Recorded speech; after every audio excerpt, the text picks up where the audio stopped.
देखिएगा यहाँ पर प्रिज्म द्वारा प्रकाश का अपवर्तन एवं वर्ण विक्षेपण नाम का ये चैप्टर है। सबसे पहले इसमें देखते हैं प्रिज्म क्या होता है ना। सबसे पहले आइए देखते हैं प्रिज्म क्या है। तो देखिए प्रिज्म को इंग्लिश में प्रिज्म ही कहते हैं। अब प्रिज्म होता क्या है तो ये ध्यान दीजिए, एक मिनट बच्चा, हाँ अभी दिख रहा है यहाँ पर। देखिए प्रिज्म क्या होता है, ऐसा समांग पारदर्शी माध्यम, यानी कि प्रिज्म एक माध्यम होता है, पारदर्शी होता है, जो किसी कोण पर झुके हुए दो समान पृष्ठों से घिरा रहता है। तो ऐसे समझो है ना, ऐसा समांग पारदर्शी माध्यम मान लेते हैं, पारदर्शी माध्यम ऐसे इस टाइप का पारदर्शी माध्यम है। इस पारदर्शी माध्यम में इस कोण पर झुका हुए एक दो जो है समतल पृष्ठ से मैंने एक आकृति बना दिया, देख रहे हैं ना। अब यहां पर देखिए, यहां से एक कोण पर ये झुका हुआ एक समतल पृष्ठ है, एक समतल पृष्ठ है, तो वही कहा गया एक ऐसा समांग पारदर्शी माध्यम जो किसी कोण पर झुके हुए दो समतल पृष्ठों से घिरा रहता है, उस आकृति को प्रिज्म कहते हैं। क्लियर है सबको? बताइए प्रिज्म किसे कहते हैं? एक ऐसा समांग पारदर्शी माध्यम जो किसी कोण पर झुके हुए दो समतल पृष्ठों से घिरा रहता है, उसे कहते हैं प्रिज्म। ओके, उस आकृति को कहते हैं प्रिज्म। अब यहाँ प्रिज्म का दो है, ये पूरा प्रिज्म का है, ये पूरा प्रिज्म का पोर्शन है ना, जहाँ पर ये अपवर्तक कोण है, ये जो बनता है जिसे प्रिज्म कोण भी कहते हैं। ओके, ये आपका अपवर्तक पृष्ठ है, जहाँ से प्रिज्म के थ्रू प्रकाश का अपवर्तन होता है। ये आपका है अपवर्तक कोर है, ये वाला पोर्शन, ये लाइन जो है ये क्या है, अपवर्तक कोर है। क्लियर? और ये जो है कांच का पारदर्शी माध्यम, ये जो अब बॉक्स टाइप देख रहे हैं। और ये नीचे वाला ये क्या है, प्रिज्म का आधार है, ये एक प्रकार से प्रिज्म का आधार है। और ये जो है प्रिज्म का मुख्य परिच्छेद है। और यहाँ ए पर जो है बनता प्रिज्म कोण, और एक आदर्श प्रिज्म कोण का मान होता है 60 अंश होता है। बताओ इतना क्लियर है? अब यहाँ पर दिया भी गया है प्रिज्म से संबंधित महत्वपूर्ण परिभाषाएं। ध्यान दीजिएगा, एक नंबर का क्वेश्चन यहाँ से पूछा जा सकता है। क्या दिया गया है? पहले अपवर्तक पृष्ठ या रिफ्रैक्टिंग सरफेस, इन पृष्ठों से प्रकाश का अपवर्तन होता है। तो जिन पृष्ठों से प्रिज्म के जिन सतह से, जिन पृष्ठ से, जिन सरफेस से प्रकाश का अपवर्तन होता है, उन पृष्ठ को अपवर्तक पृष्ठ कहते हैं। क्लियर है बच्चा? दूसरा प्रिज्म कोण क्या होता है? तो देखिए प्रिज्म कोण क्या होता है, अपवर्तक पृष्ठों के मध्य बने कोण को कहते हैं प्रिज्म कोण कहते हैं। क्लियर है? यहाँ पर कह रहे हैं एंगल BAC, यानी कि बीच वाला BAC, आप यहाँ पर नाम भी देख सकते हैं। देखिए यहाँ पर B है, A है, फिर C है, तो BAC क्या है, प्रिज्म कोण है। याद रखना प्रिज्म का दोनों चित्र आना चाहिए, मुख्य परिच्छेद और एक संपूर्ण वाला। क्लियर है? अब यहाँ पर नेक्स्ट देखिए, एक आदर्श प्रिज्म कोण का जो मान होता है वो कितना होता है, 60 अंश होता है।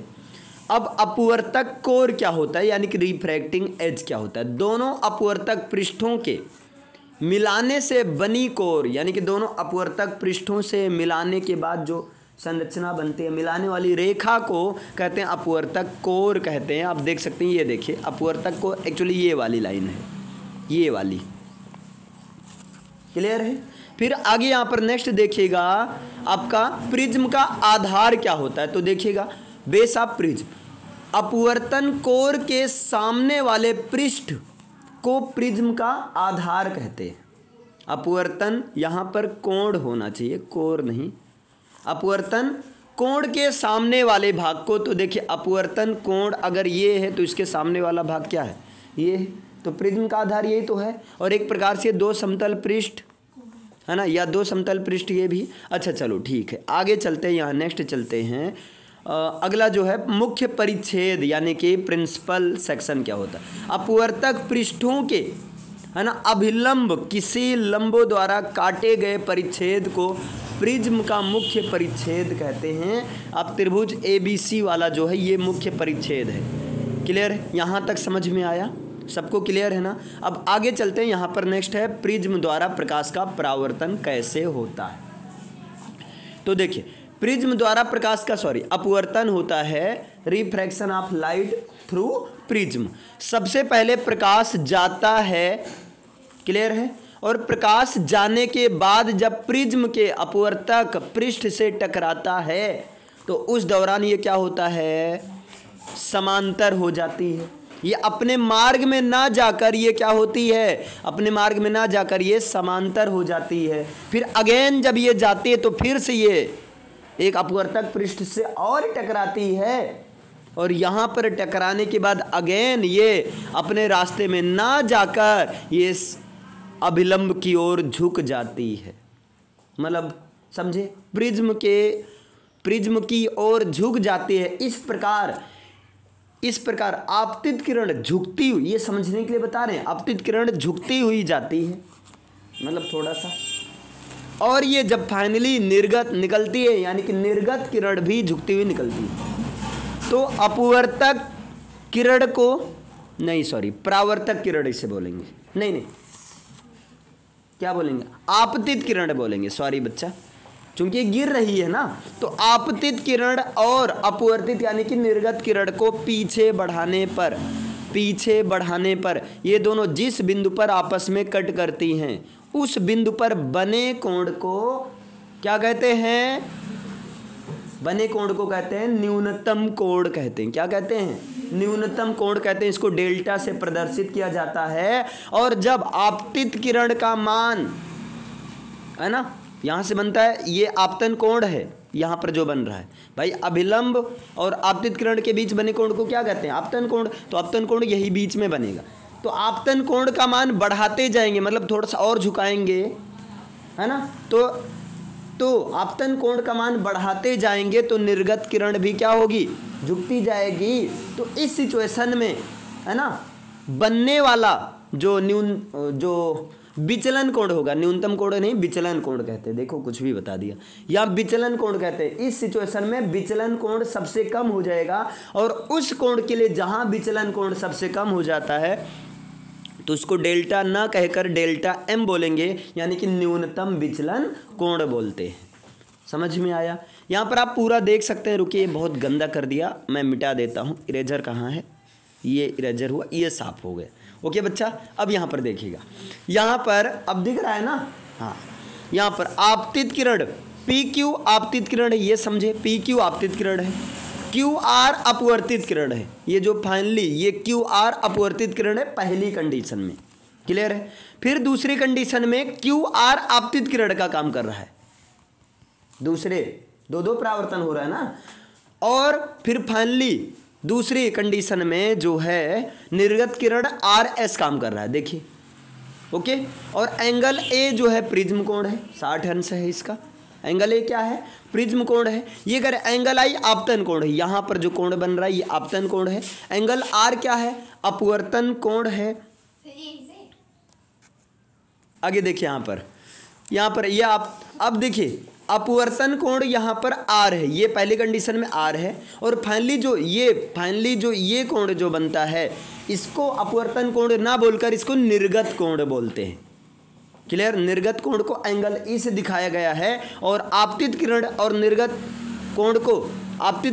निर्गत किरण को पीछे बढ़ाने पर ये जिस बिंदु पर कटते हैं उस बिंदु पर बनने वाले कोण को क्या कहते हैं, विचलन कोण कहते हैं, क्लियर है। और विचलन कोण का मान जब सबसे कम हो जाता है, और ऐसा कब होता है, जब आपतन कोण का मान बढ़ाते जाएं, तो उस स्थिति में जब विचलन कोण का मान सबसे कम हो जाता है तो वही विचलन कोण को न्यूनतम विचलन कोण कह देते हैं। आगे देखिएगा, यहाँ पर देखिए दिया गया है, एक विशेष मान के लिए विचलन कोण का मान न्यूनतम हो जाता है, और ऐसा तब होता है जब आपतन कोण का मान कम करते जाते हैं, इतना कम कर देते हैं कि विचलन कोण का मान सबसे कम होता है। ऐसी कंडीशन में इसी विचलन कोण को क्या कहते हैं, न्यूनतम या अल्पतम जो है विचलन कोण, अरे भाई कहाँ भाग रहा है, न्यूनतम या जो अल्पतम विचलन कोण यानी कि डेल्टा एम से प्रदर्शित करते हैं। समझ में इतना। अब आगे देखिएगा, यहाँ दिया गया है प्रिज्म के पदार्थ का जो अपवर्तनांक होता है ये इस सूत्र से निकाला जाता है। वैसे प्रिज्म के पदार्थ का अपवर्तनांक बराबर होगा साइन और यहाँ पर ब्रैकेट में प्रिज्म कोण यानी कि ए प्लस डेल्टा एम का मतलब न्यूनतम विचलन कोण और इन दोनों का अपान 2 और फिर पूरे का अपान साइन ए अपान 2। ये सूत्र आपको याद कर लेना होगा। मान लो कभी इस सूत्र पर कोई न्यूमेरिकल आता है तब आप सॉल्व कर सकते। याद हो गया साइन ए प्लस डेल्टा एम अपान 2 और ओवरऑल अपान साइन ए अपान 2। क्लियर है इतना। अब यहां पर नेक्स्ट देखिएगा प्रिज्म द्वारा श्वेत प्रकाश का वर्ण विक्षेपण। ठीक है, इधर देखिए dispersion of white light through prism, है ना। अब ध्यान देना सूर्य के प्रकाश को श्वेत प्रकाश बोलते हैं। पता यही वजह है दोपहर में सूर्य एकदम सफेद सफेद सा दिखाई देता है। सूर्य का प्रकाश के सामने दुनिया की सारी लाइट फेल है। यानी कि मानता हूं कि संसार इतना आगे हो गया है लेकिन रात को दिन नहीं बना सकता है। एक लिमिटेड एरिया में दिन बना सकता है लेकिन सूर्य का प्रकाश मतलब सूर्य का प्रकाश है, वहां से कोई लॉस नहीं होता है, आंखों को कोई प्रॉब्लम नहीं होती है। समझ पाए, सूर्य का प्रकाश अपने आप में भाई सबका बाप है प्रकाश के मामले में। क्लियर है, यही चीज है। सूर्य के प्रकाश 7 रंगों का समूह है, 7 रंगों का समूह है। अब ये कह रहे हैं सूर्य का प्रकाश अनेक रंगों के प्रकाश से मिलकर बना है। सूर्य का प्रकाश अनेक रंगों के प्रकाश से मिलकर बना है। आगे देखिए यहाँ सूर्य के प्रकाश के संकीर्ण प्रकाश पुंज को प्रायः श्वेत प्रकाश कहते हैं। मतलब सूर्य के प्रकाश जो है एक संकीर्ण का मतलब मिले हुए, सूर्य का प्रकाश का एक प्रकाश पुंज के रूप में आता है। जब वो आपस में एक रहता है तब उसको श्वेत प्रकाश कहते हैं। जल श्वेत प्रकाश की किरण, सॉरी यहाँ जब होगा, सॉरी भैया, जब श्वेत प्रकाश की किरण किसी पारदर्शी प्रिज्म से गुजरती है तब वह अपने मार्ग से विचलित होकर प्रिज्म के आधार की ओर झुक जाती है। अब देखे थे फाइनली जो होती है प्रिज्म के आधार की ओर झुक जाती है। अब इसके बाद क्या होता है आगे देखिएगा, यहाँ पर आ जाइए, देखिए यहाँ पर अब देखिए इन किरणों से प्रिज्म के दूसरी ओर रखे सफ़ेद और रंगीन पट्टी बन जाती है। मतलब जब फाइनली प्रिज्म की ओर झुक जाती है तो अगर दूसरी ओर एक सफ़ेद रंग का पर्दा रखा गया है, उस सफ़ेद रंग के पर्दे पर एक रंगीन पट्टी बन जाती है और वो रंगीन पट्टी जो है इस प्रकार उत्पन्न रंगों के विभिन्न रूप का समूह को दिखाती है।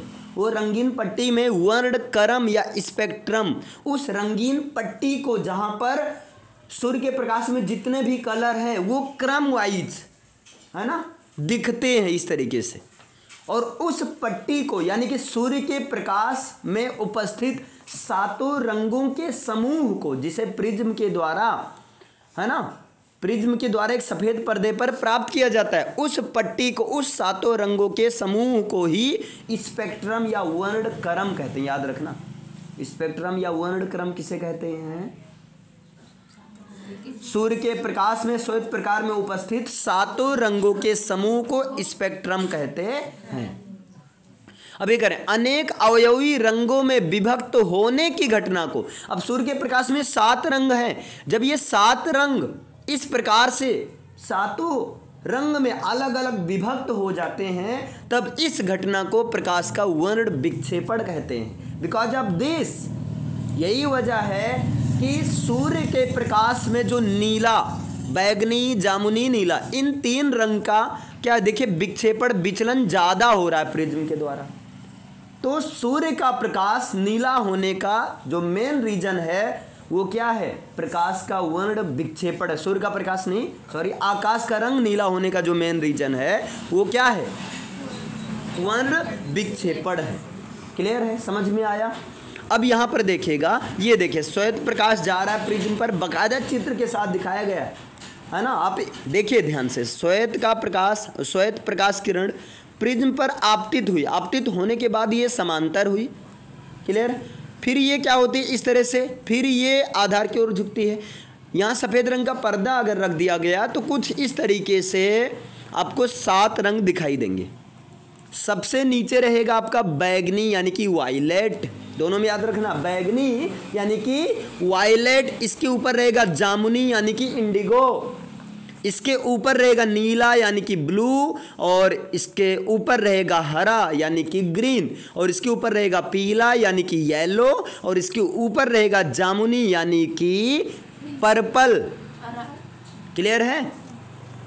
और इसके ऊपर रहेगा लाल यानी कि रेड, और जामुनी नारंगी है। मेरा तो दिमाग खराब नहीं है, गलती होगी थोड़ी सी। क्लियर है? नारंगी, नारंगी को जो बोलते हैं ऑरेंज बोलते हैं। तो इसका जो इंग्लिश का क्रम होगा कुछ विबग्योर होगा, है ना। यहाँ पर देखिए दिया गया है, आप देख सकते हैं यहाँ पर। श्वेत प्रकाश के वर्ण क्रम को अंग्रेजी के शब्द विबग्योर यानी कि violet, indigo, blue, green, yellow, orange, red. और यहाँ से क्वेश्चन बनता है कि वर्ण क्रम में बीच में कौन सा रंग उपस्थित रहता है? हरा रंग उपस्थित होता है। क्लियर है? और इसको हिंदी में याद करेंगे तो बैंजनी पी नाला, यहाँ नाले का नाम है और उस नाले का नाम है बैंजनी पी नाला। मतलब बैगनी, जामुनी, नीला, हरा, पीला, नीला, लाल, अरे नारंगी लाल, ओ माय गॉड। फिर से बैगनी, जामुनी, नीला, हरा, पीला, नारंगी, लाल। तो बैंजनी हिपी नाला, आज से एक नए नाले का नाम याद कर लो, बैंजनी पी नाला। ओके, याद रखा जाता है। अब आगे देखिएगा नेक्स्ट, लाल किरण में विचलन सबसे कम। भाई ये बड़ा कंफ्यूजन करता है, याद रखना। लाल रंग का विचलन जो है सबसे कम होता है और बैगनी प्रकाश की किरण में विचलन सबसे अधिक होता है। अब मैं पूछ रहा हूं, बताइए लाल रंग का प्रकीर्णन सबसे कम होता है कि बैगनी रंग का? हाँ, लाल रंग का प्रकीर्णन सबसे कम होता है। तो लाल रंग का एक तो विचलन सबसे कम और प्रकीर्णन सबसे कम, बैगनी रंग का विचलन सबसे अधिक, प्रकीर्णन भी सबसे अधिक होता है। बताओ समझ में आया? इतना क्लियर है? अब यहाँ पर नेक्स्ट देखिएगा, प्रिज्म द्वारा प्रकाश के वर्ण विक्षेपण का कारण क्या है? तो देखिएगा यहाँ किसी, अरे मेरी पेन कहाँ गई? ये किसी पारदर्शी पदार्थ जैसे कांच का अपवर्तनांक प्रकाश के रंग पर निर्भर करता है। जैसे कांच का अपवर्तनांक कितना होगा ये डिपेंड करेगा प्रकाश के रंग के ऊपर। आगे अपवर्तनांक लाल रंग के लिए सबसे कम, फिर ये कंफ्यूजन करता है, बहुत हरामखोरी करता है ना। लाल रंग के लिए अपवर्तनांक विचलन प्रकीर्णन सबसे कम होता है, नहीं समझे? लाल रंग के लिए अपवर्तनांक विचलन प्रकीर्णन सबसे कम होता है और बैगनी रंग के लिए अपवर्तनांक सबसे अधिक, विचलन सबसे अधिक, प्रकीर्णन सबसे अधिक। कंफ्यूजन बहुत करेगा, ध्यान देना। आगे इसी कारण से श्वेत रंग के प्रकाश का प्रिज्म में गुजरने पर वर्ण विक्षेपण हो जाता है। अब आगे चलते हैं, नेक्स्ट देखते हैं। और यहाँ पर आते हैं भैया, आप देख सकते हैं विभिन्न रंगों की तरंग दैर्ध्य क्या होता है। ये एंगस्ट्रॉम के साथ दिया गया है। एक एंगस्ट्रॉम में 10⁻⁻10 मीटर होता है। ओके, देखिए लाल रंग का जो तरंग दैर्ध्य होता है वो होता है 7800 एंगस्ट्रॉम से लेकर 6400 एंगस्ट्रॉम। नारंगी रंग का होता है 6400 एंगस्ट्रॉम से 6000 एंगस्ट्रॉम। पीला रंग का होता है 6000 एंगस्ट्रॉम से 5700 एंगस्ट्रॉम। हरा रंग का होता है 5700 एंगस्ट्रॉम से 5000 एंगस्ट्रॉम। नीला रंग का होता है 5000 एंगस्ट्रॉम से 4600 एंगस्ट्रॉम। जामुनी रंग का होता है, या ठीक है या क्या, कुछ नहीं, जामुनी रंग का होता है ओके 4600 एंगस्ट्रॉम से 4300 एंगस्ट्रॉम और बैगनी रंग का एंगस्ट्रॉम होता है 4300 से लेकर 4000 एंगस्ट्रॉम होता है। अब श्वेत, अरे ये पूरा सूर्य का प्रकाश ही है, सूर्य का प्रकाश 7 रंगों का समूह है, ये अलग अलग दिखाया गया है ना।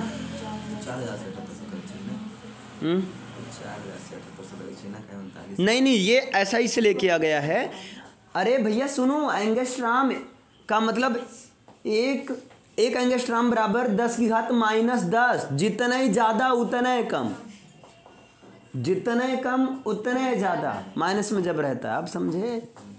हाँ ध्यान देना। आगे देखिए, नेक्स्ट है यहाँ पर श्वेत रंग का पुनर्संयोजन। मतलब श्वेत रंग को अगर आप चाहो तो फिर से आप कंबाइन कर सकते हो, 7 रंगों में फैलाकर फिर से उसको श्वेत रंग में कर सकते हो। देखिए यहाँ पर दिया गया, अरे ठीक, यहाँ पर देखिए ये ओके, यहाँ श्वेत रंग गया, प्रिज्म से 7 रंग में बिखरा, फिर से प्रिज्म उल्टा कर दिए, फिर जो है यहाँ पर पर्दे श्वेत रंग, मतलब समझे।